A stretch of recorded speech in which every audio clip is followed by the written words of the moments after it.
மூன்றாவது பயப்படாதே, ஜபத்தை கேட்கிற ஆண்டவர் சொல்கிறார், உன் ஜபங்கள் கேட்கப்பட்டது. சகரியாவுக்கு சொன்ன அதே வார்த்தையை தான் ஆவியா உங்களுக்கு சொல்லுகிறார், பயப்படாதே.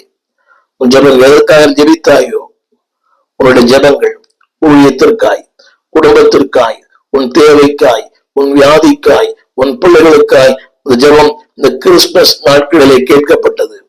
முடிந்தால் ஒரு ஆமீன் சொல்லுங்கள். பயப்படாது. Fear not, your prayers are heard. அந்த வார்த்தை படிக்கிறேன். உன் ஜபங்கள் உன் வேண்டுதல் கேட்கப்பட்டது. இந்த நாளில தேவன் சொல்லுகிறார், நான் இறுதியிலே உன் ஜபங்கள் கேட்கப்பட்டது. நாலாவது ஒரு பயப்படாதே. மத்தேயு 1:19 அந்த வார்த்தை சொல்லுகிறது, அவள் புருஷனாகிய யோசேப்பு நீதிமானாய் இருந்தான், அவளை அவமானப்படுத்த மனதில்லாமல் ரகசியமாய் அவளை தள்ளிவிட யோசனையாயிருந்தான்.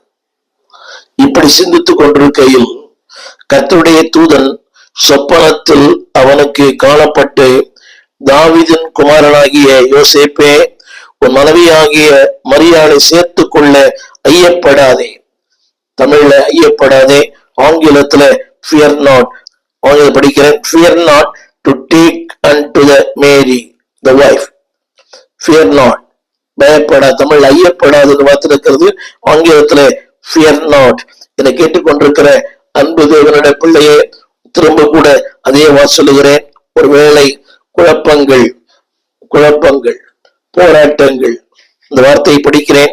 அவன் இப்படி சிந்தித்துக் கொண்டிருக்கையில், உங்கள் சிந்தனை என்னவென்று உங்களுக்கு தெரியாது.